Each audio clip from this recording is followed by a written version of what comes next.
tell you what, why I stopped doing comedy was probably one of the cons. Is like, the anxiety hit me so bad one time. I got on stage and just didn't say nothing. The whole time? I stood there with the mic in my hand, looking stupid. What the people was doing in the audience? My old lady looking at me like, come on. Then she had one of her homeboys in there. He like, bro, come on. I had some people from South Carolina come. I tried to hand the mic to the DJ. He got dang on. So I was like,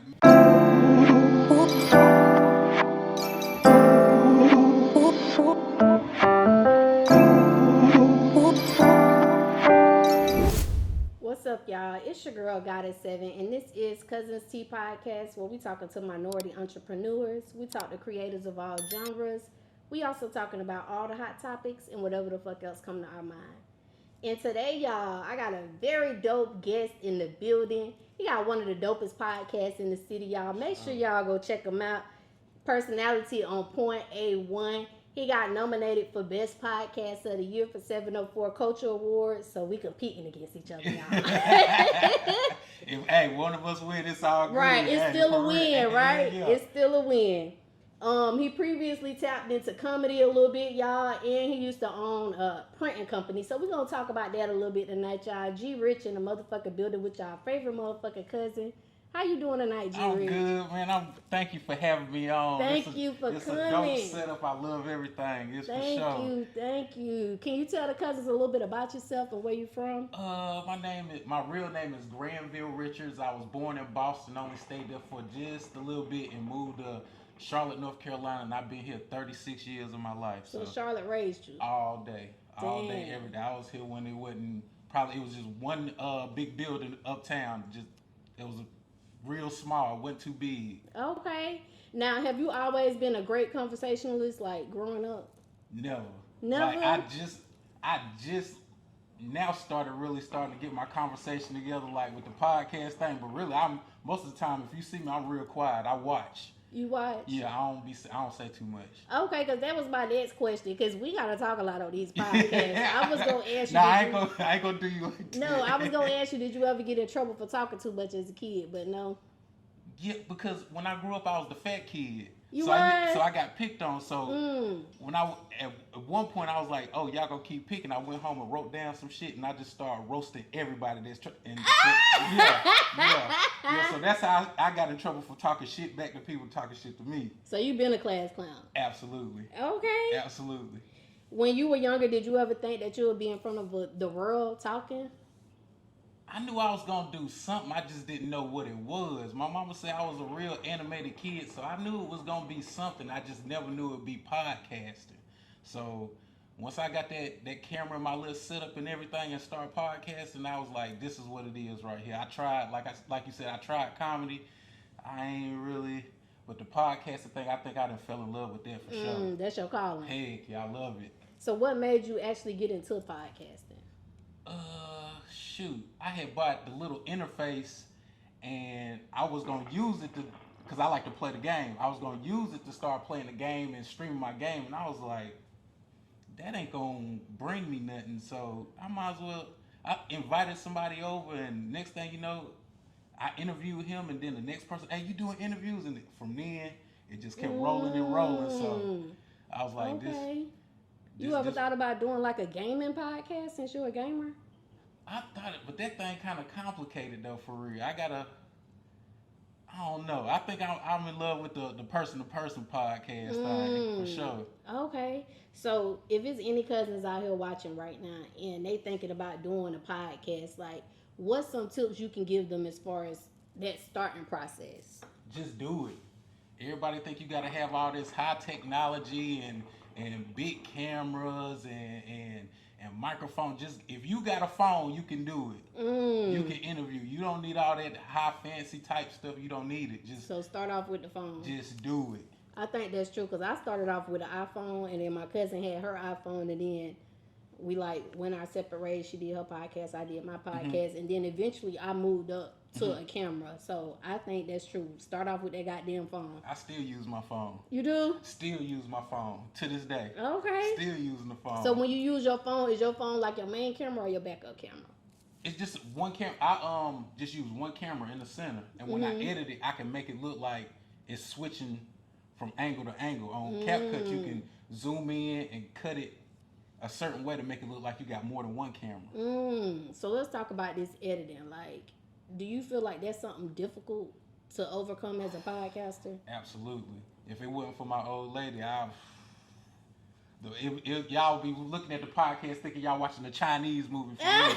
Cause she gotta chop it up and make the video match the mouth, the speech. So the editing part is probably the hardest process of the whole thing. But once you get it down pat, you got it. How long you think it take to edit?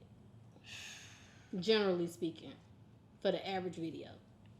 For me, probably like once she match up the mouth part, it probably take me a good 20 minutes. Okay. So you said they could start off with the phone. Now, when they get their phone and they might be ready to move up to another level, what's some other software they're gonna need to incorporate in it? You would probably want to invest in getting you a microphone, definitely some dope lighting like how you got. I love that light right there for sure. Get you some dope lighting. Make your spot look like a podcast, like how you got your stuff right here. Make it look like something for real, and then from there you can grow. For sure. That's true, because when people see your set and they know that your set is kind of personalized to your personality, that make them want to come on your set more. Exactly, because I know when I had first started, I didn't have nothing on the wall. It was kind of hard to get people to come in. It was like that. I had one picture on the wall, but as I started growing and putting more stuff back there, it was easier to get people to come on. I first started off in my uncle's garage. Gotta start somewhere. He got like a bar. He turned his garage into a bar, so we would just sit behind his bar and do our shit. Yeah, that's how I started out. Ain't nothing wrong with that, for real. Okay, so if there's any cousins that's watching right now, again, they want to get into this podcasting thing, how much would you say they might need to set aside to invest in themselves? Everybody got a cell phone, so that's a but I think I went the cheapest route I could go. I think I spent altogether $600 or $700 for everything. It wasn't. I didn't go the expensive route. Like probably $600, $700, and you good. You in there. Okay, that ain't even income tax money, y'all. It ain't. Like you can get your check and put you some money to the side, and you can stack that up yourself for real. Okay. Now, when it comes to personality, because I think personality is everything with podcasting. You definitely got a dope personality when it comes to your platform. Like, what's some tips you can give the cousins about letting their personality shine through the camera? You just gotta be yourself. I can't nobody be goddess. You gotta be yourself for real. I had some people try to be me before, but that shit ain't never work out. You can't be goddess, bro. Y'all need to cut it out. It's only one. Right. You gotta. I mean, I always say like God made everybody different for a reason. So just be you. If you a nerd, be a nerd. If you a nerd and you trying to be gangster on a podcast, that just don't make sense. Right. The people that really know you gonna be like, man, I know him. He ain't really like that. So my best advice is always be yourself all day, every day. That's some good advice. For real, because, hey, if you see me out and about, I'm the same person all the time. I see you got, like, the little characters and stuff. Nerd. Right. Can you tell us about that? Because I don't know nothing about that, really. Man, what is it? They Funko Pops. Like, I'll mess around and go broke. It's a little store in Concord Mill that just went out of business. I'll just go in there every day. I mean, every weekend and get me one. Eventually, it just built up. I think I got like 60 or 70 little figurines in there. I love them. Are you able to like trade them in for money? I wouldn't even trade them in. But would they be able to be traded in? Eventually. I keep the boxes just in case. Okay. I get one and they be like, boy, that thing worth $1,000. It's gone. So it's out of here. Right. What would you say are some pros and cons of being a podcaster?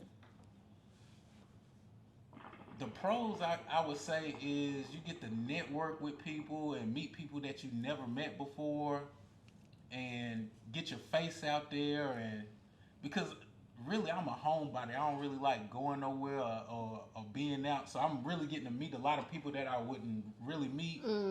So I say that's probably one of the pros. And the cons is, I don't know. I don't really. I say when I first started, people canceling their interviews. You got some people that get in your inbox and be like, book me for an interview. Like, bro, you ain't need. Can you keep it a little bit more professional? Come on, man. Look, I say that's probably the only con, but it ain't too many cons for me. I really like it for real. Okay. Okay. Yeah, that's a good one. I think one of the cons for me would be like just building up your fan base, because in the beginning you was not gonna be making no money from YouTube. No. So don't come over here thinking you about to be $1 million tomorrow, baby. It don't work like that. Overnight you sensation. Keep your daytime job. For real. You ain't lying. You better keep your daytime job and take you some change for that and invest into your podcast until that thing hit for real. What's your thoughts about starting a podcast with someone? Like, do you think that could be a pro or a con? Like, that's a con. That was always a con for me. I was supposed to start a podcast with 2 other people, but they wasn't trying to invest into the podcast, and I was like, can't nobody take this as serious as I'm gonna take it. And when I want to do an interview, I want to do the interview right then. I ain't gotta wait and call nobody. Hey, bro, you on the way? Nah, if I'm here, then I can do it right then. It's no problem. But I always say like, unless the person is as serious as me, then nah, I ain't trying to. Right, because you like, oh, I think we need to do this, and they like, nah, I ain't spending $50 on that. $50, like, bro. Right. I just seen you at the club buying bottles. Right. You can't spend no $50. Yes. Okay. That's crazy. And having creative control. Exactly. I want to talk about what I want to talk about. Right. They might want to talk about something completely different. So I always said I will always do it by myself. But I see other people that's just as serious as me, then I fool with them. But majority of the time, I just like to do that joint by myself. Right. I think collaboration could be okay, but for me, like you said, I don't think it's something I can see myself doing moving forward. Number one, because I notice like when a lot of females collaborate, it always end up going this way. But I do see success when a lot of men collaborate together. Yeah. I don't know what's the difference. Or 2 men and a female. Yeah. I done seen that work before. Mm-hmm. But just the timing and the scheduling and everything, I don't know what your schedule is. You might have to watch your kids or do this, or you might not want to do it that day. I'm always down to do an interview, so when I'm ready to do the interview and you ready to do it, it's going down for sure. What was the most funnest? I don't even know if that's a word, y'all. It is today. Okay, the most funnest interview you ever did with someone. I gotta say, the most fun. It's a couple of them. I had DJ Chuck T pulled up on me. That was a fun interview. And Miss Good News, oh man, she's so good to talk to. Okay. She's so good to talk to. Miss Good News, I'm gonna be hitting you up. Miss Good News is so, if y'all ain't heard about it, go follow. Miss Good News is so good to talk to. Like, what does she do? She a rapper? Or? No, she owns she's a personality at the radio station in Salisbury, and she do like when they have like movie premieres in Charlotte, she'll pull up on them and do the interviews there. She dope. She real dope. I fucks with Miss Good News. Okay. All right. And do you think it's important to have a niche when it comes to podcasting? Because sometimes it could be all over the place. Like for me, when I first started, I kind of knew what I wanted to do, but it was still all over the place because I was collaborating with someone. But I feel like when I found my niche, I seen it excelling more. Yeah. What's your thoughts on that? I think you should have a niche. Like my niche is usually, I'm always gonna interview comedians. That's comedians, artists, and entrepreneurs. But I ain't really been getting a lot of entrepreneurs, but the comedians and the artists always hit me up. But my niche, I would probably say, would be the comedians. I love to laugh, so having them come on and having me holler and laughing, you can never lose with that. It's good content. What's your favorite part about being a podcaster? That's a good question. I guess just putting it out and seeing the feedback from people. Sometimes, because a lot of my friends from high school and stuff, and my homeboys, they was like, "Bro, you They wouldn't believe that I was podcasting, because, like I say, usually when I'm out, I'm not talking. I'm not the talkative person unless I know you or something. So, just getting the feedback and be like, "Bro, you doing a good job." My mama was like, "Son, I'm proud of you." My old lady was like, "Keep going." She pushed me a lot to keep everything going. Just the positive feedback from everybody is the best part. Okay. Now I know you said you ain't too big on collaboration, but if you could collaborate with one person, anybody in the world, to do a podcast episode, who would it be and why? That crazy ass Charleston White. Oh, I love Charleston White. Charleston White is funny as That shit. crazy ass Charleston White, boy. It would have to be him. He too outspoken. Like, he give a raw delivery for real, but most of the shit he be saying is true. But I feel like sometimes he put on the character just to, you know what I'm saying, the get the views or whatever. But most of the stuff he's saying is true though. So I would have to say Charleston That man White. is a realist. A lot of people don't fuck with him because they be like, oh, he a snitch. But in my opinion, he ain't no street nigga, so do it really matter? He a civilian. Right. And he only snitching on the drug dealers that don't want to give back to the community. If you ain't giving back to the community, Right. he telling on your Yeah, ass. he telling. Right. I fucks with Charleston though. Okay. So what about if you could create a podcast tour and you get to bring 4 people with you and one of these people is a comedian for your intercession? So when you on break, they doing jokes and shit. Who would the 3 podcasters be and who would that one comedian be? I would have to say yourself. Oh! And by the way, y'all, she nominated for Podcast of the Year for 704 Culture Awards. Make sure y'all put y'all votes in for her because she dope. I'll bring you along, my homeboy Day. Who else would I bring? What about? You, Day, a comedian. I'll probably have to bring my boy. It's a girl named Major Keys that do comedy, and she got a podcast too. I'll probably bring her along because She's funny. She say some crazy shit. I gotta check her out. She in Charlotte? I think she's an hour away in some small I think Monroe. She in Monroe. She right down the street. She crazy as hell. Okay. Major Keys will say some crazy shit now. Sorry, y'all know I love this hookah, y'all. If you could interview anybody in the world, who would it be? Okay, so you said that one person you would interview would be Charleston White. Absolutely. If you was able to interview him, what question would you ask him? I don't even know, cause like, to be honest, like I watch all the interviews he have. I watch every single interview he's ever been on. So it'll just be a plethora of questions like what he like to do on his spare time, and is comedy something that he's taking serious, and are you scared of some of the stuff that you say? Because Charleston say some crazy shit. I don't think he's scared. I do all. not think that man's scared. Bro, He dying for what he believe in. Okay, so you said that one person you would interview would be Charleston White. If you was able to interview him, what question would you ask him?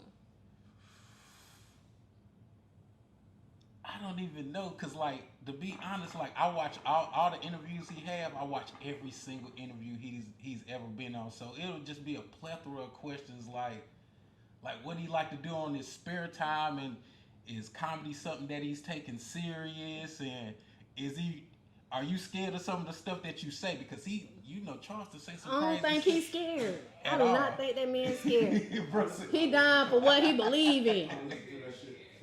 I'll be at work on that forklift listening to Charleston White. They be like, boy, you quiet. Listening to Charleston crazy. Charleston on right now. Heck yeah. He is.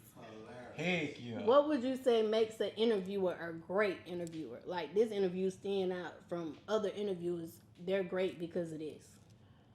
I feel like you gotta make the guests feel comfortable. Like, if you nervous, and you just gotta make the guests, I guess, just make the guests feel at home, and you'll get some of the best answers from a question that you can possibly get. So I feel like just being like I said before, just being yourself for real. If people can sense when you're not being yourself. Just be yourself and everything will work out. I think that's a good answer, because if you look at Club Shay Shay, he be making them people feel at home. They open up and tell his ass everything. Man, be telling them every dang on thing. Did you see that interview with Gary O? He had an interview with Gary O. I ain't watched that one yet. Man, Gary O told that man he don't stand up for black women. You goofy ass nigga, you. He said he don't stand up for You black let a women. white man tell a black person that you don't stand up for black women. Oh, he told Shannon Sharp that Shannon Sharp don't stand up for black women. Ooh, I gotta go watch that shit. Boy, there's been some furniture moving up in there. And he just laughed. Laugh hard. He laughed hard. That's what he did with Skip. With Skip Bayless. Skip Bayless said, "Put your glasses back on." I'm gonna take my glasses. What? It'd have been a whole fight. Man, heck yeah. He be sometimes I like Shannon, but sometimes, bro, you be kind of cooning for real.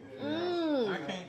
Dang, Shannon. And then I watched a Vlad interview, and this dude named Marcellus Wilder that used to play in the NFL said Shannon Sharp ain't like that. He said when he was watching First Take and stuff and see him smoking Black and Milds with the Hennessy, he said he was surprised. He was like, cause that's not him. He said Shannon Sharp likes snow bunnies and skiing. He ain't never. That's exactly. He said that's why he started laughing because he loved them snow bunnies. Okay, Shannon. Gotta stay away from them snow bunnies. Gotta stay away. You see what happened to O.J. Simpson?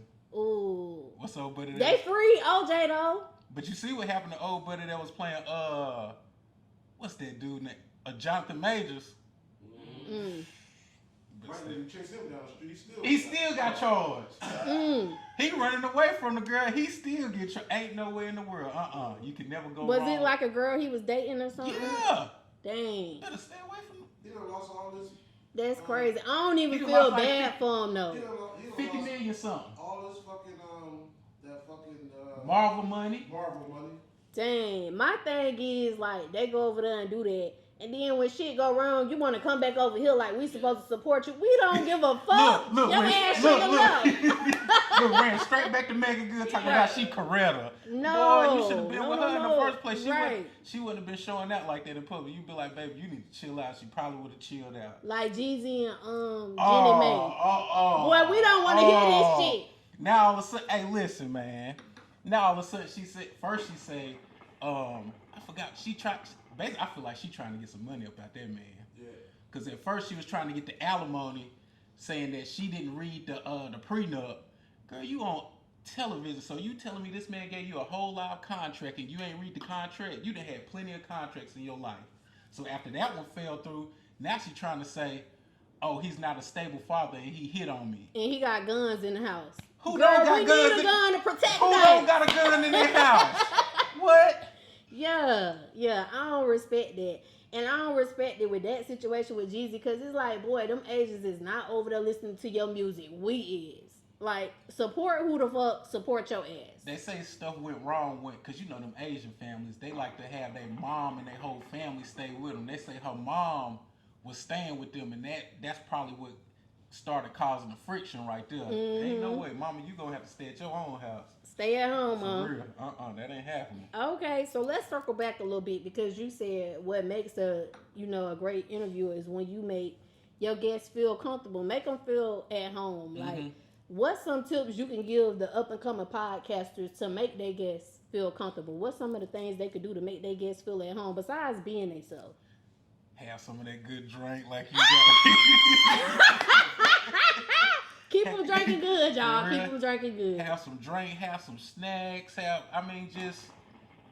even tell them if they want to smoke weed, you can smoke weed. I don't care. Hey, do what you do, but just make them feel comfortable for sure. Make them feel like they at home, like basically like y'all having a conversation. It ain't even an interview. Okay. What would you say is your least favorite and your favorite podcast out right now?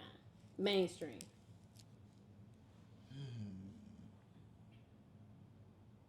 I hate them podcasts where they just be bashing dudes and bashing women. Them blue pill Kevin Samuels. He alright. It's the other ones like the what's the boy, the Fresh and Fit. Yes. Oh man, bro, you just gonna bash them the whole time, yes. Bro? I can't stand that. I can't stand them. You have females just bashing dudes. I'm like, come on, man. I feel like that's what's wrong with the black community now, and it's kind of spreading us apart, man. Like, y'all don't want to advertise love. Come on, man. Let's get it together. I think so too. I think Kevin Samuels was saying some real shit, but I feel like after his podcast came out, it was more us bashing each other and everybody trying to do that. Fresh and Fit, you not Kevin Samuels. That nigga is R.I.P. Stop trying to be that nigga and be yourself. That's horrible. Then I had watched this one show, this guy, I can't think of his name, but he called out like influencers who are so big, but they got shit going on and they really not themselves. Are they scamming people out their money and all kind of shit? So he did one on Fresh and Fit, And he showed so much evidence of how they really wasn't about what they was talking about, and how when they started their podcast, they was going to people, researching, asking them questions about like relationship shit that can help them be the better person, asking them even for advice of how to get more girls. Like, so when I seen that, I was like, so y'all motherfuckers ain't really even getting no girls. For real, I think Fresh and Fit used to get bullied in school or something. They wouldn't get no girls for real. You could tell, like, bro, it's no reason. It's certain ways you can say stuff. You don't have to bash nobody for real. And that's one thing I never do. I'm not coming over there to say nothing. I'm not trying to bash the guest for real. Even if I know you got some BS on you, that's a question I'm not even gonna touch on. So Fresh and Fit just they got demonetized. Yeah, they added it from YouTube. They added it. They just switched from bashing women, now they bashing fat people. Yeah, I seen the episode. Now that's fucked up, y'all. What the fuck y'all bashing them people? Them people ain't did shit to y'all. That's some fucked up shit. Damn, that's fucked up. I feel like they gotta bash somebody to make it go viral. You ain't gotta do all that. If you gotta do that to go viral, then I don't feel like you should be podcasting. Right, bro. I don't think it's right to bash the men and bash the women. Nah. And I can say, when you bashing women, you gotta kind of tread lightly, because females is a fucking powerful source. When they all come together against your ass, It's over. It's just like the LGBTQFGZ, whatever. It's just like that. You bash them motherfuckers, baby. It's over for your ass. It's over. Certain lines you cannot cross. Absolutely. And I feel like the female fan base, that's the ones that really give you the views, that's really gonna like your stuff and really gonna comment. If you got merch, they really gonna... They gonna spend money. Exactly. They the ones who like, baby, we going to this show tonight. Exactly. So why ain't nowhere in the world... I'd never get on a podcast and bash women. It ain't happening. It won't happen. Okay. You tapped into comedy for a little while. Mm-hmm. Can you tell us about that experience, and how did you start off doing the comedy? I did comedy. My birthday twin, Niecy Banks, she always would be like, bro, you need to do comedy. So one day, just out the blue, I hit her up. I was like, sis, I'm gonna go ahead and do some stand-up. She was like, well, pull up to the crib.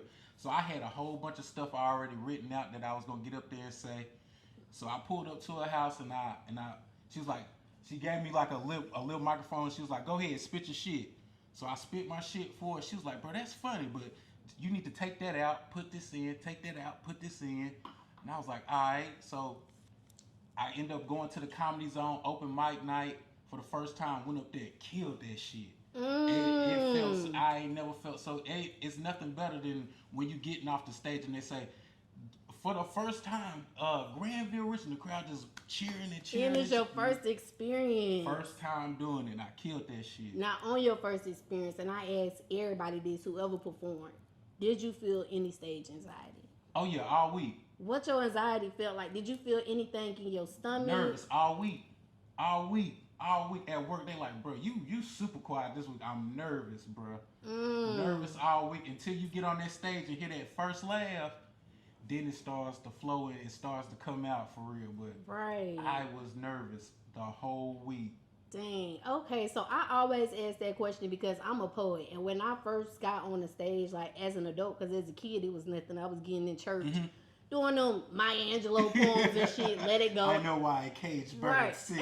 No, I am a woman. Phenomenal woman. That was my favorite go-to right there, y'all. Yeah. But as an adult, when I hit that stage, I felt anxiety. And it's like the audience didn't even know I was having an anxiety attack, but my stomach was rumbling. I felt like I had to throw up. I threw up on stage once, but that's a whole nother story. What? Nah, bro. Nah, bro. You ain't finna skip over that, bro. What happened? So, they wanted me to perform 2 poems. Now, mind you, I just said I had bad anxiety. My anxiety never came in the beginning. It came from after I finished my poem, and they would be like, rewind, and everybody start clapping, like, oh, she did so good. It just felt like I had to vomit. So now, this time, they was like, we want you to do 2 poems. I was like, all right, I'm going to try it out. I got on that second poem, man, through the middle. I goddamn threw up on stage. What the crowd do? I don't even know. I was just focusing on like, damn, I just threw up. So I gave him the mic back. Israel, the poet, shout out to you. I sat down for a few seconds, regained my thoughts or whatever, and I was like, fuck that. Let me get the mic back. I went back on the stage and I finished my fucking poem, and they loved that shit. Afterwards, everybody was like, we love you so much. You did a great job. You got back on there. So, whoo, When the last time you didn't did some poetry? When was it? About a month ago. Oh, I'm gonna have to check you out. Where you be doing your jumps at? I used to have my own events, but somebody had asked me to come out to their event and do it, so I did it at their event. But I don't really got no specific. But if somebody hit me up and be like, "Come do a poem," I'll come do a poem for them. You know what I'm saying? You don't be as nervous no more. Nah, but it's because I think I changed my diet. Okay. So I feel like when I changed my lifestyle, my anxiety left. Like, even right now, I would feel that shit in my stomach. I don't feel shit no more. I think because I ain't eating none of them dead animals who got all that emotional attachment and shit. You don't eat meat? No. Look, she only eat fish. That's it. It changed it. Like, I feel like that shit had a lot to do with my anxiety. Like, that shit changed my life completely. But, yeah, I think that had a lot to do with me overcoming anxiety. For sure. What would you say are some of the pros and cons of doing comedy? You done told us about podcasting, but what about comedy? The cons, like I feel like I could just tell you why I stopped doing comedy was probably one of the cons is like the anxiety hit me so bad one time I got on stage and just didn't say nothing. The whole time? I stood there with the mic in my hand looking stupid. What the people was doing in the audience? My old lady looking at me like, come on. Then she had one of her homeboys in there. He like, bro, come on. I had some people from South Carolina come. I tried to hand the mic to the DJ. He got dang on. So I was like, man, that's probably one of the my first 5 shows I did so good. What you think gave you anxiety that one time? I came in there and when the show started, I thought it would probably be like 5 comedians and it was only 2. And the dude hit me. He was like, yeah, you going first. I was like, damn, bro. And it was kind of packed a little bit. I was like, ugh. You ain't never go back after that?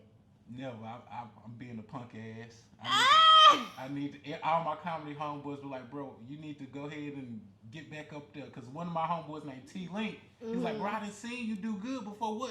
What happened to you? I interviewed him. He was like, man, you need to go ahead and get back out there. So you think you'll tap into it again ever? I get the itch, so I be getting the itch like hell. So but I feel like comedy is something that you can't play with. Either you gonna do it or you ain't gonna do it. Right. And I didn't start falling in love with the podcast thing. Really, I'm just sitting up here making excuses. So I'm sitting up here telling you a whole bunch of excuses. So I need to go ahead and get back up there. Yeah, get back on there. Give it another try. Heck yeah. Nothing beats failure but a try. Exactly. Okay, so any cousins out there watching right now who might be in the beginning stages of becoming a comedian, what advice can you give them for crowd engagement? Because sometimes a comedian can get on stage and you hear everybody talking. They not even focused on this person. Like, what's some tips to keep that crowd control? Because in the beginning, shit, you did good as hell. You had the crowd attention. I guess just my Niecy Banks told me if you don't make them laugh in the first 30 seconds, then you in trouble. So you gotta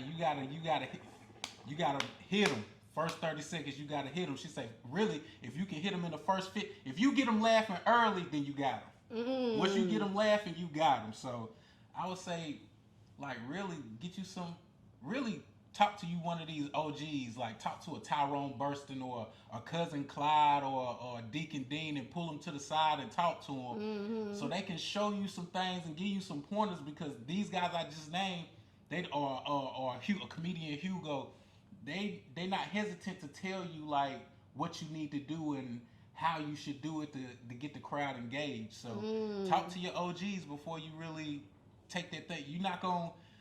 Kobe Bryant didn't become Kobe Bryant out the blue. He had to watch somebody. He watched Michael Jordan. So you need to talk to your OGs before you get out there. Okay, and what about memorizing they shit that they done wrote down? What advice would you give them when it comes to memorizing? Because I done went to a comedy show, right? And this person was talking about one thing, then you went to another thing, and you was like, I'm going to tell you that at the end. And at the end, we ain't never hear The beginning of the shit. So what tips can you give as far as memorizing your shit when you up there? Practice. Just sit up there and practice. How often should they practice? I was so dang on nervous. I was practicing probably like 3-4 times a day before the show. But there's some comedians can get up there and just freestyle it. Them, I feel like them the best ones. Some comedians get up there and don't have nothing written down, ain't practice nothing, get up there and kill. Them are the best ones to me. Okay. What's up, y'all? It's your girl, Goddess7, and this episode is sponsored by a couple different sponsors. So y'all already know I had to shout them all out. First of all, y'all, I gotta shout out Robinson Hustle 8. Cause guess what? They branding us over here. Y'all see these cute little glasses that I be drinking out of? Hold on, let me take a sip. Y'all see this? Y'all see this right here? Y'all see this cute little liquor ice bucket, whatever you want to call it? They made all of that. So if you're looking for some custom shit, make sure y'all go shop with Robinson Hustle 8. They customize all your needs. I can't forget about Q3 Designs and Things. They're also a sponsor of Cuzn podcast, and they're a branding company for us. They made us these cute little shirts, y'all. Y'all like this shit? Y'all see this? Look, you need some custom shit for your business. Go shop with Q3 Designs and Things, because they're going to get y'all right. They're going to get y'all everything that y'all need. I also cannot forget about Geminiih Hookah, because they keep me smoking good on every motherfucking episode, y'all. Y'all see this hookah? They sponsored that for us. They did some other sponsorship, but most importantly, y'all, they got them hookahs, and y'all know I love hookahs. Look, y'all, hold on.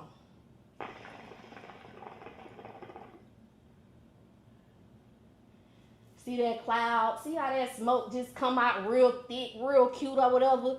You could be smoking like that too, y'all. Go shop with Geminiih Hookah. They got these ice packs. They got these portable hookah tips. You can take this thing anywhere with you. And they got hookah candles, y'all. They got different shisha flavors. They can make you anything you want. So make sure y'all go shop with Geminiih Hookah, y'all. Go get y'all hookah. Until next time, cousins. Bye.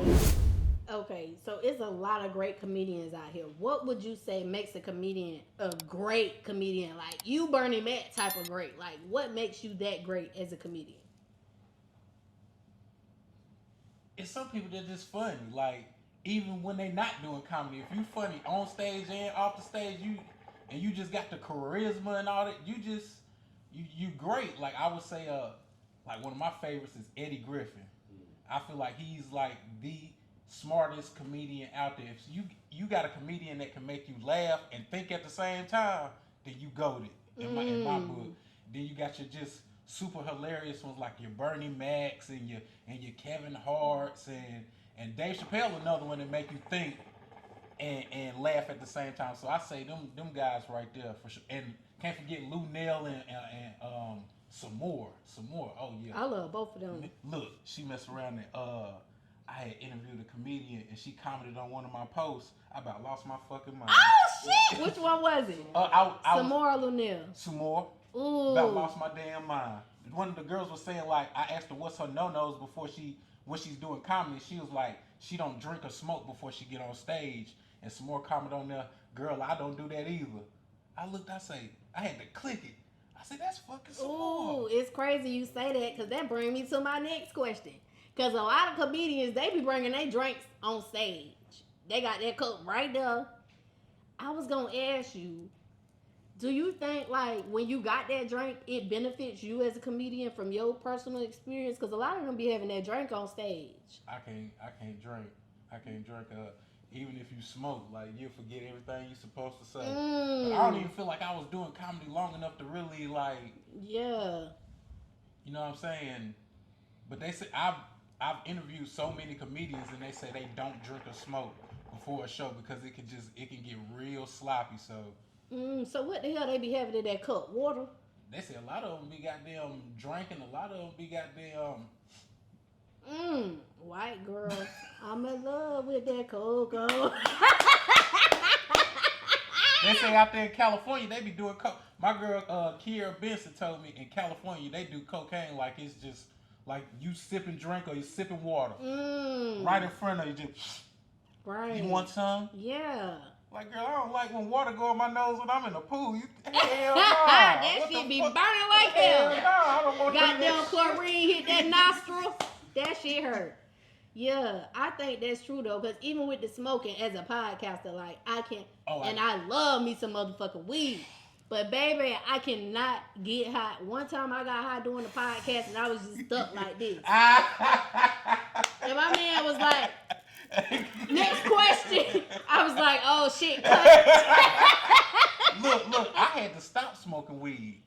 I ain't smoked weed since the beginning of the year. I had to stop because I felt like I wasn't getting nothing done. Like, and ever since I stopped smoking, I do more interviews. I get way more done. Yeah. So I had to leave it alone. Like, I think you more productive. I'm more of like an end of the night smoker. Like after I handle all my shit, I'm ready to hit me up. Hit me one, goddamn, watch something funny. Hit me one, good. 2 times. I don't even need the whole joint because I'm gonna be high as hell. Okay, so. Oh, well, you said you did, because my next question was, have you ever forgot any of your comedy on stage? You never forgot one, but you did go blank. Have you ever forgot any of your lines on stage? And just freestyle some shit, like it just went together?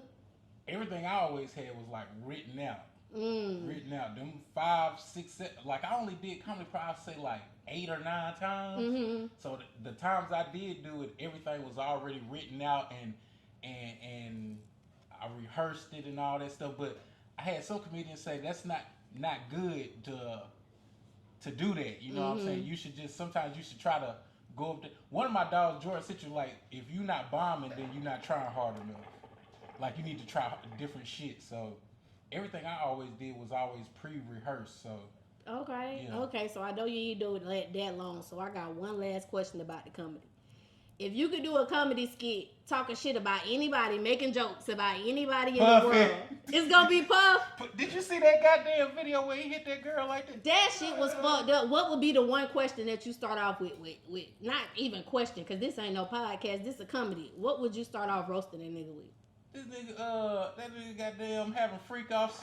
You made that woman call up some dudes while you jacking off in the corner, bro. Weirdo. Weird as hell. He a weird ass. That's a weird nigga.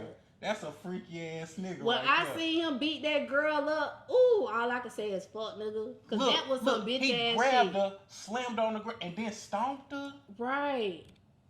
And people like, well, she's not gonna win because it was years ago. Okay, that charge might don't go, but people not gonna fuck with him because of that. Once people see that, you're going down.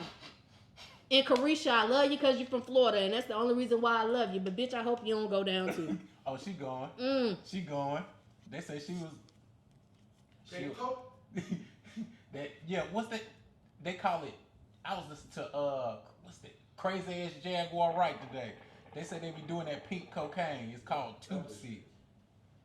Tootsie? Mixed with ketamine, ecstasy. God damn. Yeah. Just all that shit. You numb the fuck out. She say you be so goddamn horny, you'll fuck a wall. Ooh. Ain't no way. Ain't no way, Puffy. Puffy will try to fuck your daddy, you bring. Ain't no way. Puffy going to jail. Puffy finna do some time. And they say Jay-Z shit just as worse. Okay, so of course I do this podcast to give people advice when it comes to entrepreneurship, ways they could, make investments and shit. And back in 2021, you and your wife had a printing company. Like, can you talk to the Cuzns about that and how y'all tapped into that? What made y'all get started with that? I know you ain't doing it right now, but just in case somebody wanted to start a printing company. She had bought this thing called a Cricut, and it was just sitting there. So really, to be honest, y'all, you got shirts from us, she was the brains behind it. I was just the presser. I was just pressing the shirts. She would do the designs. She would get on the computer. I'm not computer savvy at all. So we start making shirts, and next thing I know, another person wanted a shirt. Another person wanted a shirt. Y'all had some good shit. Y'all had rolling tray. Cousins, y'all know I love my weed, honey. They had the rolling. You should have told. We would have made you a cousin rolling tray. Yeah, in them Care Bears. Y'all still got them. I might need to hide my weed from time to time. I got some in the closet. I wish she would have said something. Yeah. Okay. Look, tell them some of the other stuff y'all had. When you come, I got you for sure. Okay. For sure. Yeah, because I need to cuff that weed, child. Put it in the jar. You can't smell nothing. Yeah, can't smell shit. Nothing. Okay, what's some of the other stuff y'all had? We was doing shirts, hats, bags, carpets, like your floor mats. like all type of stuff. We was making. I'm not gonna lie. Like I think the most we made was like $800 in a week or something. Ooh. Killing them, and both of us was still working regular jobs. We'd take that money and go to Charleston somewhere. Like I think might need to go ahead and Tap start back into making that, for real. Right. So if it's any cousins again watching, they thinking about doing a printing company, like what's some of the steps they're gonna need to take in the beginning to get that process going? I can't even tell you because my old lady would do really all the like if you got a Cricut, I would tell you go get on YouTube and watch videos on how to use that Cricut machine because really with that Cricut machine you can do anything. Like you say, rolling trays. You can do the floor mats and shower curtains, hats. Get you a Cricut machine and a pressing machine, and you really pretty much you in there. Okay, now the wife in the background, y'all can't see her, but y'all can hear her.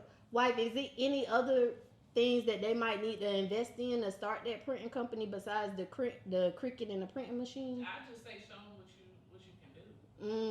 Because people not gonna buy something from you if they don't know what you're capable of. Okay, what about the products though? Products?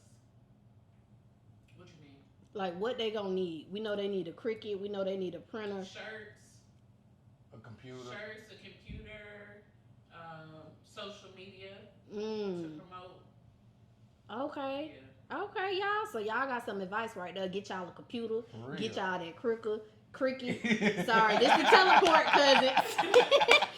Get y'all the press machine. Get y'all social media. Get y'all that goddamn computer. Absolutely. Okay. How much would you say they might need to set aside to invest in that type of business? That shit cheap as hell, really. To be honest, and mostly everybody already got a computer. How much that Cricut? Probably like $150 at the least. $150, and I think $100 at the most. Okay, that's a cheap investment. To make $800 a week. Like that shirt right there, can make it easy on the Cricut. Shout out to my sponsor Q3 DESIGNZ and THINGZ. Okay, what tips would you give them for building their clientele? Like how y'all build y'all clientele up? Cause y'all was posting a lot of shit for shit y'all was doing. Really just posting like some of the stuff like we would just make just to put on the internet, put on social media so people could actually see it. So just like if you make a rolling tray, just make you a rolling tray and post it and see who hits you up. Your inbox will start. It might start off slow, but once you get that first customer and you do a real good job, she's definitely going. The women are the best customers. Every time they, huh? Show the process. Exactly. Show making it, and they like, what you making? Absolutely. They start engaging with you. Exactly. Okay. So let's talk about content creation. Because with that business, obviously you had to do a lot of content creation. With your podcast, you got to do content creation. What tips can you give the cousin when it comes to having great content to create? I always say just be consistent and be consistent and be yourself because it's only one you. It's only one goddess. It's only one Grammy. It's just be consistent and be yourself every time. And just make sure you just keep posting and posting. Like you say, you posting every Sunday. When I look on my Instagram, I see you posting.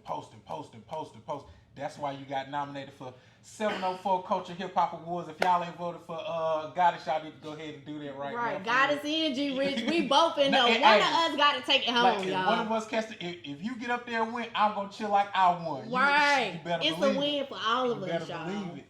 Just staying consistent. What's some pros and cons of owning a printing company? You can make your own stuff. Like when that whole the Trump thing was happening. You know how they was making the hats that say "Make America Great Again." I switched it up and said, "America was never great." Boy, going to Home Depot and Lowe's, them mugs looking at me like, "I'll say something." My wife be like, "Please don't wear that hat today." I'm wearing the hat today. Please don't wear that hat today. I had a hat. Babe, you ready to go to the movie? Please don't wear that hat, baby. Okay, I ain't gonna wear it. What about the cons? Was there any cons at all? Pricing. Oh yeah, some people just like I said, the female customers always great because they they gonna spend money. They ain't complaining about the price, but they not. Some people don't understand like it's time consuming for real because you want to make even if it's just a simple shirt just with a name across it, you want to make sure it's centered in the shirt. You want to make sure everything is perfect. So sometimes like it takes time. Like, and some people want you to put something on the front, something on the back, something on the arm for $10.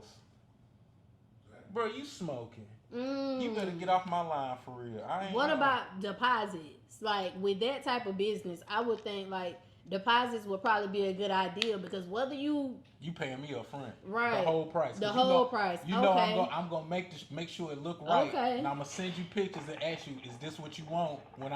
Once I make the first shirt, I send you a picture. Is this what you want? I need my money. Okay, now what's the obstacle you would say that y'all had to overcome during that printing journey, and how did y'all overcome that obstacle? It was just really the pricing, like the pricing for the products or the pricing y'all was charging them, the customers. Well, charging them and then like I said, it's time consuming. Both of us was working jobs, so it was kind of hard to you just getting off a 12-hour shift, and you got to make 20 shirts. So you in there, she'll come in the room and I'm in there sleep, or I mess around and then put the press on the shirt too long and burnt the shirt up. Was it like, babe, get your ass up? We got these orders to do. She like, babe, go ahead and go to sleep. I'll do that in the morning. Oh, that's so sweet. For real. So without her, a lot of stuff from the podcast, the comedy, the shirts, it wouldn't even be possible at all. I love black love, but we're going to talk about that in the unfiltered part. We talk about this business shit, y'all. We about to get into that real soon. Okay, so what's your why behind everything that you're doing right now? Especially like when it comes to your podcasting, because there's some shit you love to do. Like, what's your why behind that? I just feel like I feel like the Carolinas been skipped over. We get skipped over a lot. Like I look at the state with I could say hip hop. I look at the states that's around the Carolinas, from Virginia, got stuff going on. They got Pusha T, Missy Elliott, Timbaland. Tennessee, you got Young Dolph Gotti, and then in Atlanta, you got all that going. I feel like the Carolinas get skipped over. Why do you think that is though? Because there's a lot of talent here in Charlotte, and specifically. It's a lot of hating ass niggas too. Oh, it is. It's a lot of hating ass niggas in Charlotte, North Carolina. It's a crab in a bucket mentality. Even with like the baby, he gets so much hate in his own. Like he can go to another state and sell out, and come to Charlotte and won't sell out. Why y'all not supporting somebody that's representing the city? It's a lot of crab in the bucket type shit going on. So that's what I feel. Like the baby, he had a show one year on my birthday, and I was very disappointed. I was like, I ain't fucking with the baby no more. But then I thought about the reality of the situation. He didn't show up for that concert because he had went up north and did like a talk show with somebody. It was a white man, a real popular person. He really popping. Y'all don't know what it's called? They don't know. Shit, I don't know what it is right now either. But he chose to do that, and he ain't come to the concert, so he kind of fucked up my birthday party. Oh, man. Because I was like, nigga, you done fucked up my birthday. I came here to see you, ain't even come. Right, but Megan showed up, so it was good. But when I thought about the reality of it, it's because probably the city, when he was baby Jesus, wasn't nobody fucking with that man. None. Until he started popping and everybody. Then everybody want to fuck that's with my him. Cousin. Right. I remember one year CIAA, I was at Cameo, and they ain't even let him get in. He had on his diaper. That's when he used to wear that big diaper shit. And they ain't let him come in. But now when you the baby, everybody want to fuck with you now. Exactly. So I think that definitely make a lot of sense. Like sometimes they ain't fucking with, even like where I'm from, and I always say this when I interview artists. Where I'm from, if you a local artist and your shit hot, we riding in the car jamming your shit. Absolutely. We listening to your shit more than mainstream because you're from here. Absolutely. You know what I'm saying? I don't really hear them listening to local people's shit here in their car. I feel like I hate the radios need to play more local artists. Yeah. Because if you go to Atlanta, you hearing people that you never heard before. Like their radio station play all local stuff. So I think my boy Chuck said he about to start his own radio station, so he gonna start putting more independent and local artists on. So it's coming for sure. Yeah, one time I went to Atlanta and all I heard was Atlanta shit. I was like, goddamn, is y'all gonna change this shit? But I get it. Look, you listen to our radio station. They playing Drake and. Can I ask you a question? What you think about that Drake and Kendrick beef? Shy. I fuck with me some Drake. But when I heard that Kendrick song, I was like, ooh, this shit hitting. And that shit blew up overnight. Everybody in California probably listening to that shit right now. Look, Drake will put out a song in the next... I was watching it happen live because I watch Academics too. So Academics was like, all right, Drake just dropped a diss. And not even 30 minutes after Drake dropped the diss, he was like, what? Kendrick dropped the diss right after. He got them shits in the chamber waiting for that. that. He got 7 of them sitting waiting. He got a clip. That boy, he ain't playing with him.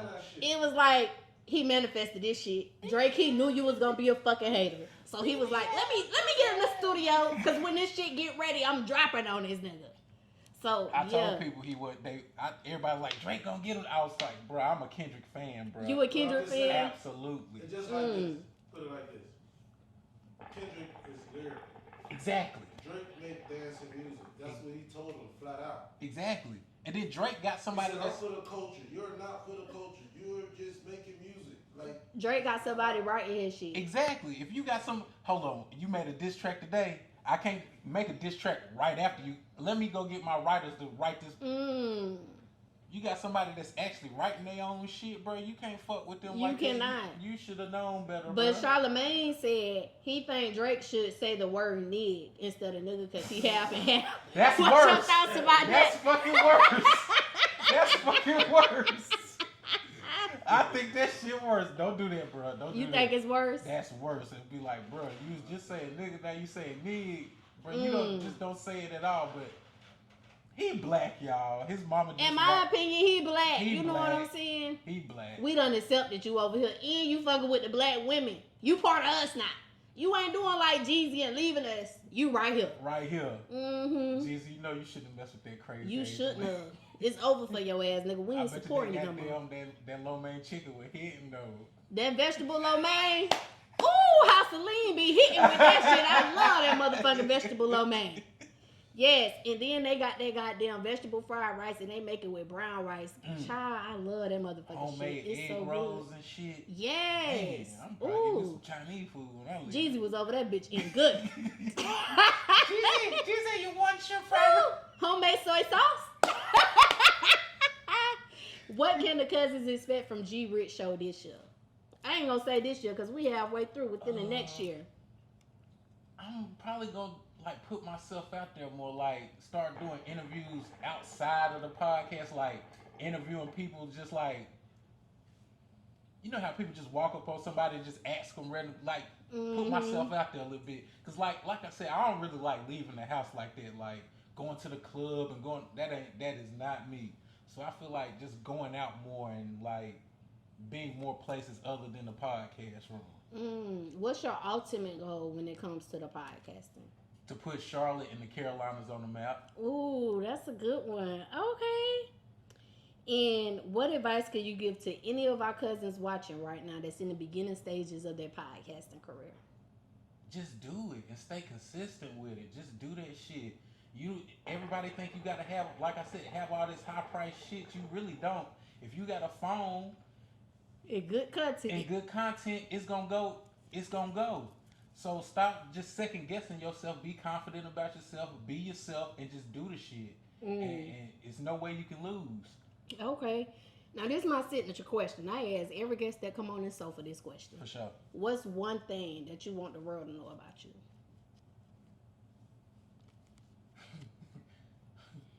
I'm a nerd, but I like guns. He a nerd, but he'll shoot some shit now. I love me some guns. Okay. I love me some guns. Them games probably help you be an even better shooter. Nah, it's completely different. Like when you go to the range, it's just have you been to the gun range before? I did, and I did a horrible job. I had a couple hits, but not the main hit I was wanting. So what I You were did, trying to tag that head. look, why I got them, when I finished shooting y'all, I got them just put my finger up there and put a hole in the head and posted that shit. Gun range. I ain't shot nail headshot, but it looked like it. Yeah. I feel like, especially if you're a woman, I feel like every woman should carry though, because this world crazy, and you got some crazy men out here. I feel like every woman should carry something, a gun, a knife, or some shoot that mace spray or get a motherfucker up off Right. of you for real. Honestly, like, if you don't believe in guns, I can never fuck with you. Like, I can't, because I need you to protect me. I need you. Now, I do eat them vegetables and shit, but if there wasn't no vegetables left and I had to eat an animal, is you going to get me some dinner tonight? Exactly. So- Somebody pop up in your house, how you gonna protect your old lady? Right. You not at the house and your old lady there, how she gonna protect herself? Mm-hmm. So yeah, I definitely, one thing I make sure my sister, I told her she need to get a gun, my mama got a gun, everybody, y'all need to arm yourself. Plus we got these crazy Weird motherfuckers. Right. I'm from the gunshine state. Florida. Boy, hey, it's easy to get a gun. Right. In Florida. Stand your own ground, so y'all know I'm fucking with a nigga with a gun. Shit is not sweet at Cuzn T. It is not. All right, y'all. So look, we about to get into this unfiltered tea, y'all. So we're gonna be right back with the unfiltered tea. Hey cousins, it's your girl Goddess7, and listen, this commercial break is actually sponsored by me. Y'all make sure y'all go to Amazon and get this manifestation journal, 369 21-day manifestation journal. I'm gonna help you manifest all of your dreams, everything that you're inspiring. I'm gonna help you get there. I'm gonna guide you in this journal. Make sure y'all go check out Amazon Prime. The link is in the description. Go get your journal.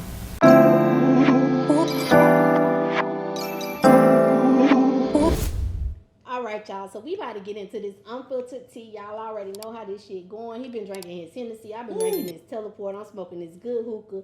Had a couple of puffs while y'all was looking at the commercial, and now we back here.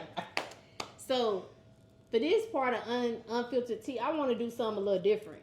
Cause you married, you in a happy relationship, like, so I want to talk about black love. Okay. Cause there's some single cousins out here, and I want y'all to get wiped up, husband up. We engaged.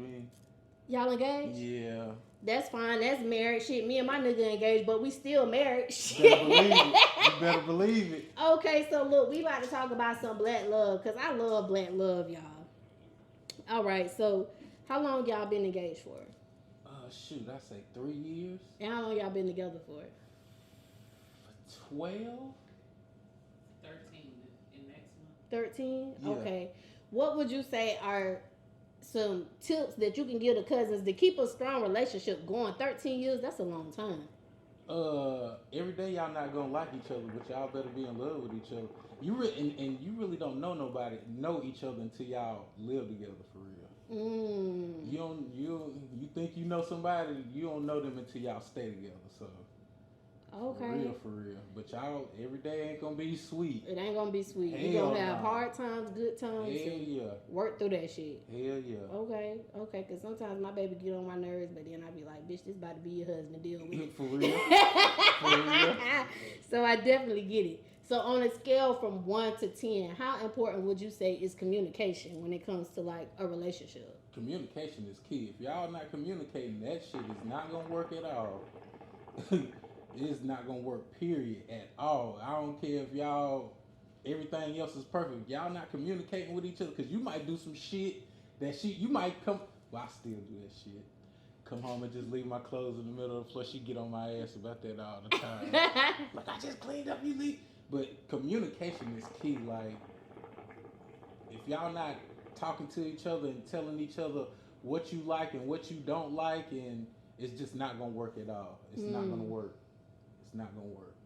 Okay, so I feel like lately a lot of shit been fucked up in the relationship world because all of these videos coming out about what men should do, what women should do. He's not qualified if he don't make a certain amount. You should go 50-50. Like, what's your thoughts about all of this? First of all, let's start off with when they be like, because the number one number they go to is 100K.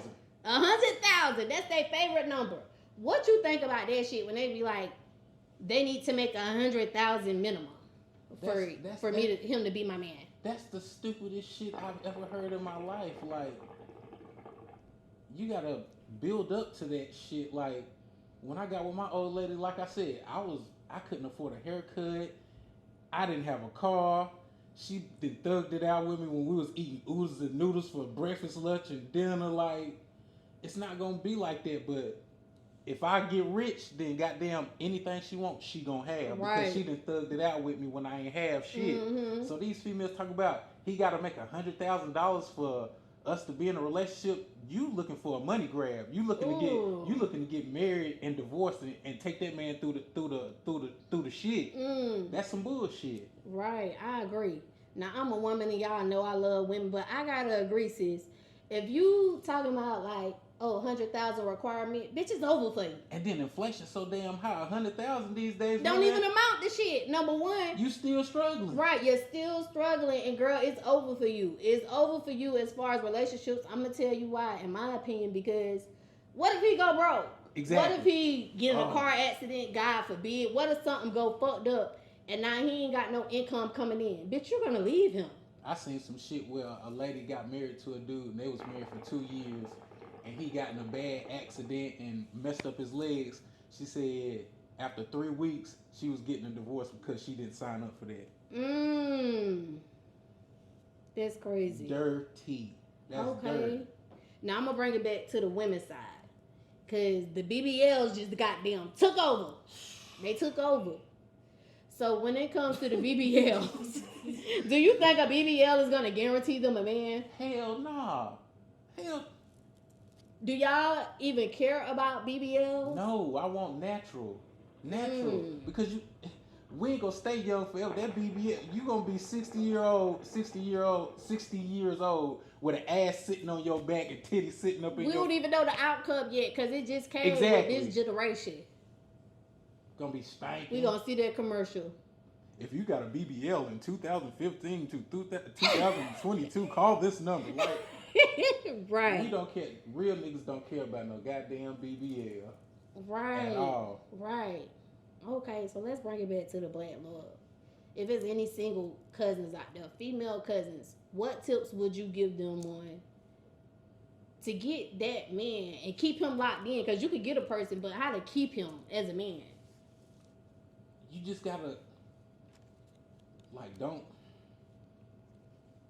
can't nag them all the time, and like, you gotta encourage them. If that man ain't making a whole bunch of money right then, you know what I'm saying?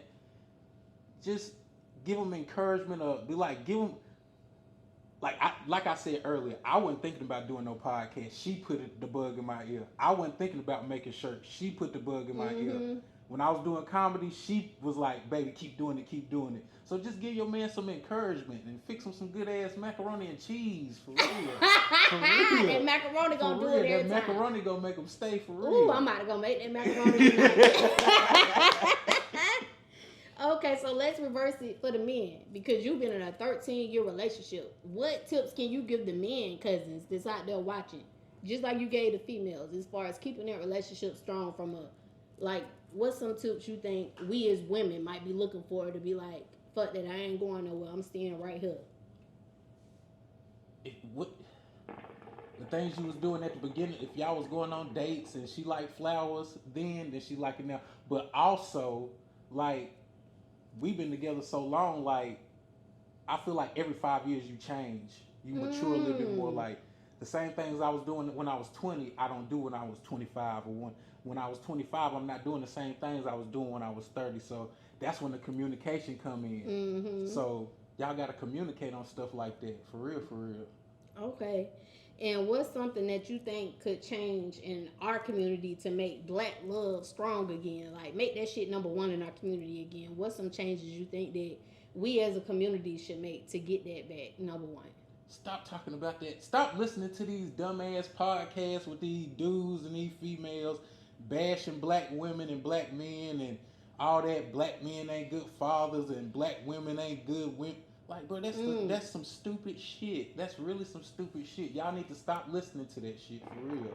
And just like, it's good women out here for real. It's good black women out here for real, and it's good black men out here for real. So all that shit true, cause people be like, it ain't no good men out here. It ain't no good women out here. Like that means you ain't shit. Right. If you keep attracting the same, you ain't shit. Right. Right. I agree. Fresh and fit. Y'all full of dog, and they ain't even really black for real. That dude from like Saudi Arabia or some shit like that. Well, Obama from somewhere over there too, ain't he? And they love that man. I could get on that, but that'll be a whole story right there. Who love him? The black people in America, they was like, this my first black president, not knowing, bitch, this is the second black president. This ain't even the first goddamn black president. He's the first colored president. Yeah. Colored what? Light skin? Nigga color. No, he not. It was another president that was the first president Right. of the country. No. Abraham Lincoln was the second one. The first one was goddamn. I'm on this drink, y'all. Hold on. She right though, cause I seen that shit on TikTok. You absolutely right. Hold on, y'all. I'm gonna tell y'all right now, and it's crazy because I got this man's name in the back of my head, but when I get fucked up, I can't seem to remember shit. Hold on. I don't think he look black though. No, he look black. He on the $2 bill, y'all. He the only dark face on the $2 bill. Adam? Is it John? Hold on, I'm gonna tell y'all right John now. Adam. Hold on. I was gonna say John Hanson, but that don't sound right. John Adam. Tell y'all right now, babe. Hold on. I put before Adam. I meant to put before Obama. Yeah. Keep it going. John Hanson. Oh, it was John Look, Hanson. you had it right. John Hanson, y'all. That was the first. First of all, that was the first president of America. Not only was he the first president, he was the first black president. So all that shit y'all talking about, that man wasn't the first black president, and he ain't did shit to our community. He goddamn, really, he helped the goddamn LGBTQL community. He ain't really help us like that. And I know y'all might be like, don't be mad at me, cousins, because I still love y'all, but I'm going to always give y'all some facts. So if y'all want to go Google that shit, go Google that shit. That man was not the first president of this fucking country. Absolutely. You spend some game. So when it comes to like choosing a wife, because shit, you done chose. Y'all been together for 13 years. What's some shit that tips you would give these women to make them know that this was going to make you stand out? This was going to definitely get you wiped up. You do this. We know that macaroni, and we know that support. I always be like, if y'all can stay together for real, then y'all can. I'll be like, if y'all can stay together for at least 3, 4, 5 years, then y'all good. Y'all good, cause y'all know each other for sure. Y'all know, like with you and your man, I know you know what piss you. We ain't been together for a year though. Huh? Me and my man was not together for a year. So look, that's something else I'm gonna tell y'all. Cause shit, I'm down to 40. And these fresh and fit motherfuckers telling y'all that's it ain't different no chance. though, because y'all way mature. Y'all cause we mature, but exactly, we wasn't together for a year. If y'all was like in y'all 20s or something, then nah. No. Nah, cause y'all know what each other want. He talked about marriage from day one. Oh, bro say goddamn, hell yeah. And then after like, about 8-9 months, we decided, okay, we about to get married. You know what I'm saying? So it ain't even, we gonna be together for a year in July, and our wedding is June 1st. So, June 4th, y'all. For sure. That's around the corner. That's around the corner. I can't wait. That's what's up. I would ask him to come on here and get him some tips about what's going to get him wiped up real quick, but now he behind the camera, y'all. He on the business back there. But what would you say as some tips that'll get you wiped up? You said stay together for 5 years, but... really, everything is around communication to me, for real. Everything is communication. If y'all communication is A1, everything y'all keeping everything in the house, goddamn, not telling y'all business to everybody. That's important. Because look at Jay-Z and Beyonce. They done made it far as hell. Not telling people they damn business. Mm-hmm. You got that homegirl that want to know some bullshit. It ain't like me and my old lady could be going through some shit. It ain't they business for me to go to tell my homeboy, man, we going. No. I'll go to my mama and tell her, hey, me and my old Because they ain't even gonna look at her the same way. Exactly. Y'all get back together now, they still judging her. Exactly. Okay. I was gonna ask about the BBL with this question, y'all, but he already done answered that shit. He said The he BBL. prefer natural bodies. So these BBL, men they who want looking for wives, they want natural bodies. Because it's like when they watch the internet, they see how men be like fascinated or they out on a date with a BBL or some shit, but like that. So I think maybe that might tap an insecurity into women where they like, let me go get this, and this gonna make him want me more. Nah, hell nah. I feel like it's more single women with BBLs than just natural. Mm-hmm. Nah, I feel like that's just something that dudes like to look at.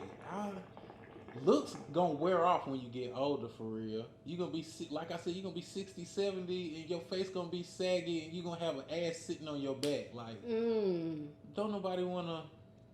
And she ain't gonna wanna let you hit it. No. Her butt might start leaking. That BBL juice might start seeping up out. You gotta, them things right there, you gotta keep them shits like Maintain. I think you gotta go back to the doctor after.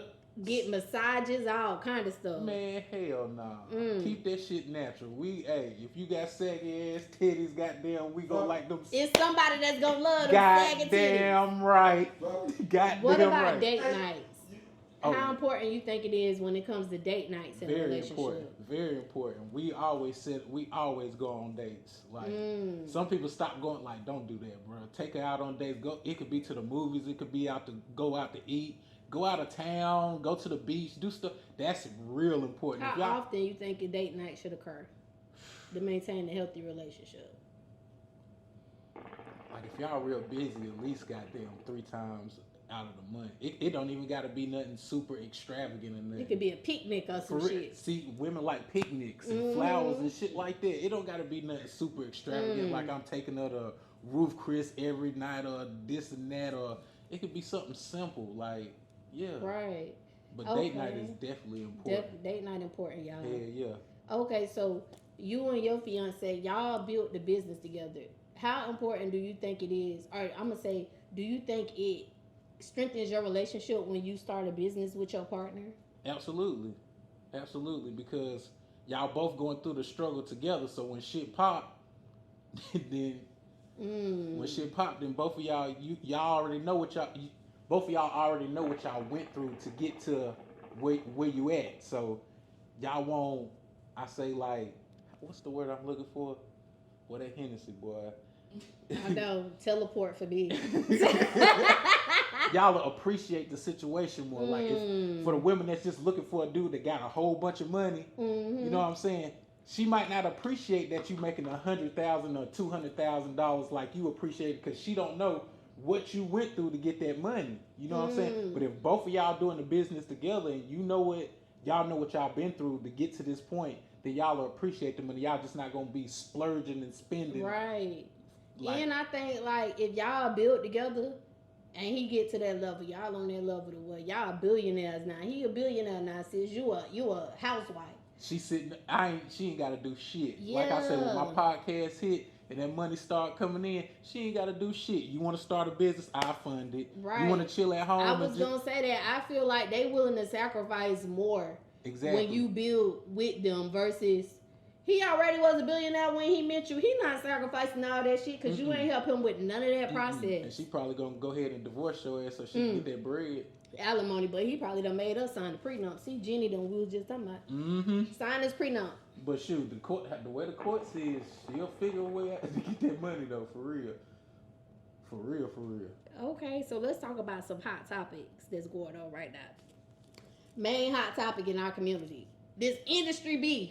Because the industry beef going on with everybody. I mean, you got JT and goddamn Sukihana, JT and Glorilla, Kendrick and Drake and who else was it? It was somebody else before Kendrick. Metro? J. Cole, Metro. I ain't even know about Metro. He the one made that BBL Drizzy song. BBL Drizzy. There's a lot of beef going on. Yeah. It was the goddamn, who was that beef was when we did the event? I was asking them, Chris Brown and Quavo. I all this beef. Like, what's your thoughts about the industry beef? Because it's taking me back. I'm feeling Tupac and Biggie type shit. But what's your thoughts about it? Nah, I don't think they beefing to where they finna shoot each other. No, I mean as far as how the industry promoted that shit to just get like publicity off of it.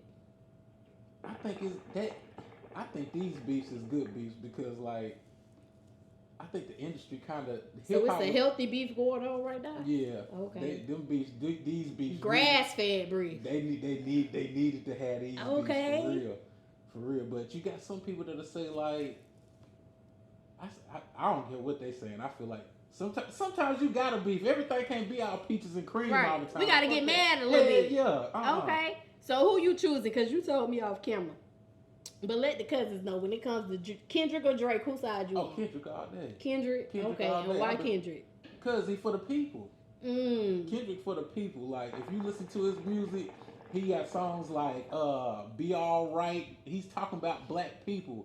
Drake make music for the club and people to dance and groove to. You don't never hear him talk about black issues or nothing. All the crap, the police shootings. He don't, and he has the biggest platform in the world. You never hear him talk about none of that shit. Right. But Kendrick gonna say that shit on his song. Because it's in Kendrick halfway. It's just in Drake half. I mean, it's in Kendrick 100%. It's in Drake halfway. Yeah, because he's from Canada. Yeah. So he could never understand really the struggle of a black man in America because, bro, you're not even from America. So let's do a hypothetical situation. What if the niggas was to get in the ring right now? Who you think might win that boxing match? Who gonna knock who out? You think it's gonna be Drake or Kendrick? Kendrick ain't too big though. How tall is Drake, bro? Like He's like 6'1". But size don't matter because they say the harder you is, the bigger you is, the harder you fall. True that. I don't know. I'm 5'7". Shit. I'm going to the danger. I don't know. I think Like Kendrick fire. probably had more. I can guarantee Kendrick didn't have more fist fights than Drake. Because he from them LA streets. He's from Compton, so I'm pretty sure he didn't have more We fights. don't know than what that them man. Canada streets looking like. They say it's kind of rough in Toronto, but I know it's nowhere compared to no fucking Compton, California. Right, okay. Because they just told me I couldn't even wear pink, y'all. Okay, so what about the Glorilla and JT beef? And then you got JT and Sukiyana. Like, what's your thoughts about this whole beef? I like Glorilla, like you said. She authentic. I don't feel like she putting on no fake in front. She said Cuban on Cuban. I feel like Glorilla is authentic, so I'm definitely going for Glow on that one. Did you see what she did? That goddamn drinking test when the police pulled her over. Oh man, That shit was funny But as hell. You can tell she being herself. She's street as hell though, cause she knew her motherfucking rights. She said, "Do I gotta take this test?" She don't. But I think Glorilla. I'm going for Glorilla, and then with the Suki and the who is that? Suki and JT. Suki put out that song. That shit funny as hell, bro. I ain't even gonna Cause lie. Suki, we didn't expect that from you, bro. No, that shit kind of. But JT came back and killed her and her shit. I didn't hear it. Ooh, that shit go hard. It was with her new song. She added an additional verse for Suki on it. She killed her on that shit. Damn, I'm gonna have to check that shit out. But what if they was to get in the ring though? If they put all three of them in the ring, who you think gonna lead the winner? Glow winning that. Glow from the hood. I think Glow winning that. Glow winning that shit. Hell yeah, but Ooh, Suki, you might not. Now you did get beat up on Bad Girls Club. That's my shit. she was on bad. Yes. She got beat up. She got beat up. Huh? Baddies. She got dog walk. She didn't get dog walk. But I'm sorry to say, cause she's from Florida. But yeah, we took an L that episode. Damn, son. Yeah, she did. Rolly beat her ass. I don't know if you know who Rolly is. Yeah. You gotta stick and move with that bitch. Get 2 licks in and move back, bitch. You better pick something up and hit her ass. Right, kick her ass in that knee. That bitch already got bad knees. Kick her in the knee. Sometimes you gotta pick your fights, right? Bro. If I'm somebody about 6'5", 300, I'm be like, bro, I'm good on that, bro. You got it. Hell nah. We good. You won that shit. You won that shit, bro. You got it, bro. For real. Okay. So going back to Black Love, like, what's your thoughts on the? First of all, let me ask you, what's your thoughts on when they say, "Give a dog a bone, and he'll find a way back home"? Cause goddamn Nelly done found his way back to Ashanti. Boy, hey. What's your thoughts on that shit? I don't feel like them motherfuckers ever broke up for real. I'm glad they got Wait, back. but did I say it right? Is it give a dog a bone and or let a dog roam and he'll find his way back home? It's one of them. I think roam. I don't even really know what this But shit he mean. found his way back to Ashanti.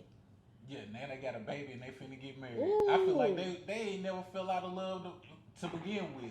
They were still in love with each other the whole time, so that's beautiful. So I think so too, because when you look at Nelly pictures with his previous person, he looks was miserable. Was not happy. Now y'all cheesing, happy as hell in front of that camera. Taking Christmas pictures and stuff. So Yes. I really feel like and we love that shit for them. Yeah, I feel like they really love each other.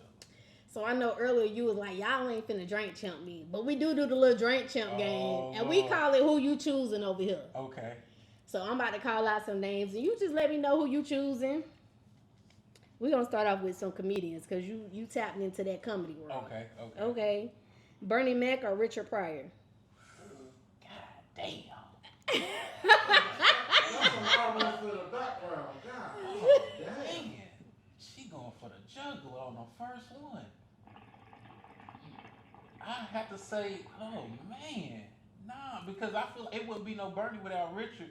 Richard was out there saying some crazy shit. And if you listen to Bernie Mac, he do a lot of cussing. Without Richard Pryor, I don't think it would be a Bernie Mac. So I have to rock with Richard. But Richard. God damn, Bernie Mac against Richard. Woo. Ooh, okay. Richard, because he was the originator. Absolutely. Okay. Bruce or Earthquake? God damn. We calling out some hitters over here. You got your cup ready? Or you want to sip on some water for the shot? God almighty, Bruce or Earthquake. Because they both funny as hell. For a little bit, Okay, just take a short sip. I'll have to take a sip on that. Ooh, one. sip. I don't- Okay. They both funny, y'all. He can't choose. These next two, they okay, but neither one of them is that funny with stand up, so I had to bring them up. Steve has said.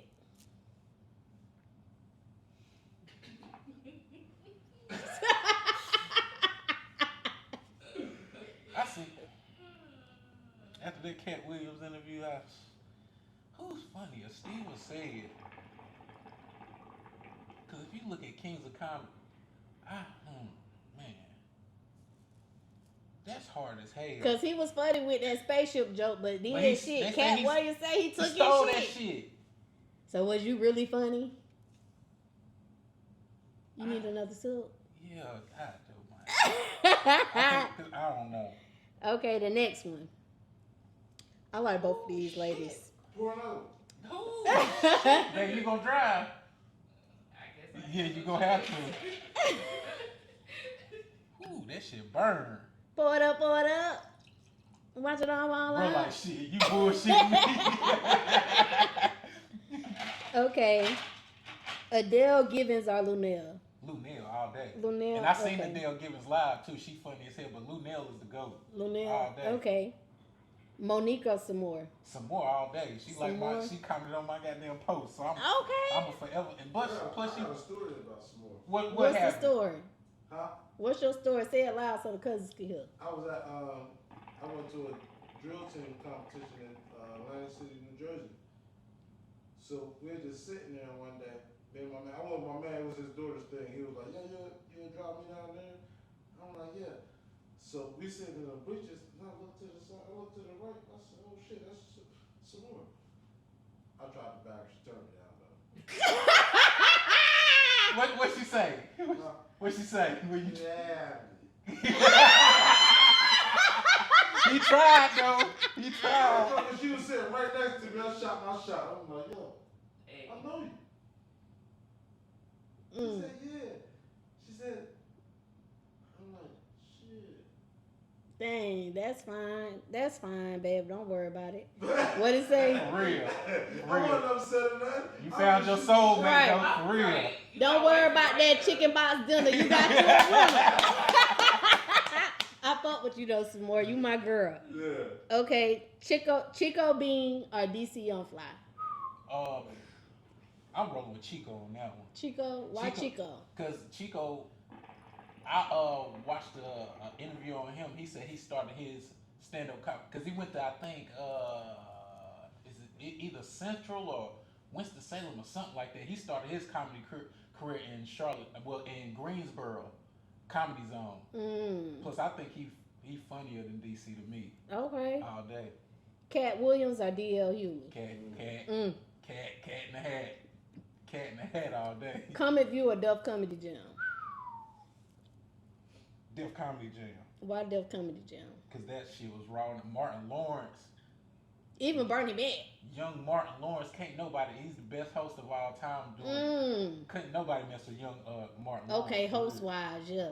That shit was popping back then. I couldn't even watch it. I used to get in trouble. I used to sneak, y'all. That shit was funny as hell. Kevin Hart or D-Ray?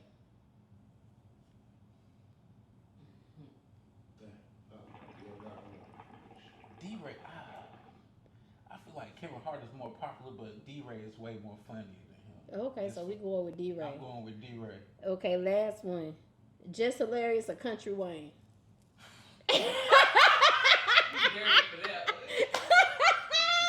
Country Wayne with them big ass eyes. I got one more. What's the one? Rat Williams or Cat Williams? Why you say that? Rat Williams? That's That's Charleston. Rat Williams or Cat Williams? I didn't never know that. That's what he call himself that. Yeah, that's his stage name. Rat Williams or Cat Williams? I'm rolling with Cat. Cat. But Okay. I love Mr. Charleston though. I love Mr. Charleston. Okay. Yo, Charleston is hilarious, yo. Okay, question of the night. And I ask every guest the question of the night before we close out. This is the last question. For sure. Least favorite comedian and why?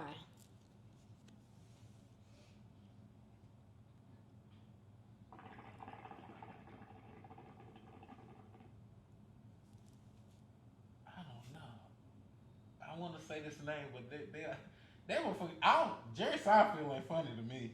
That shit don't be funny. It's some people like Jerry Seinfeld is hilarious. He's just not funny. Is it the people who sound like that when they say it, or it was like our people? Say it sound like a trumpet. He just I don't. He's just bland. They say he be having racist jokes. Yeah, you bland as hell. You I don't. I couldn't even never really get into Seinfeld. Me neither. I never thought that shit was funny. That shit now, Friends. That shit was funny to me. Jerry Seinfeld. I never thought that show was funny. Oh, Jerry Seinfeld, we're giving you a thumbs down. Absolutely. Okay.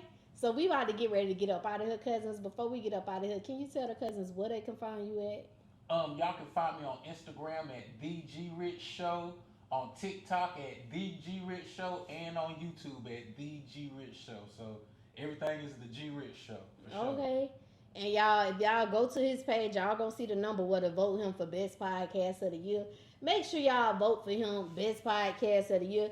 And y'all can vote for me too. And this the thing about it, you can vote every day up until June 13th. So we need y'all to go type that shit in every motherfucking day that you watching that shit. Every day. Every day I wake up, I text Cousins T Best Podcast. Goddamn right. Just because I can do the shit. Y'all already know who I am. It's your girl, Goddess 7. And y'all can find me right here every week on YouTube. Until next time, cousins. Bye. We out. Alright, man, I'm here at the Cuzn T Podcast with the one and only Goddess, man. I give this podcast an 11 out of 10. Y'all hit her up. Make sure y'all vote for her for the 704 Culture Hip Hop Awards for Best Podcast of the Year. Like I said, I give this podcast an 11 out of 10. Great is, I'm telling you, she made me feel comfortable. Y'all see I'm saying great a whole bunch of times. She got me tipsy in this motherfucker for real. She got snacks. The cast is cool. So, hey, man, make sure y'all get y'all interviews in with Cuzn T Podcast.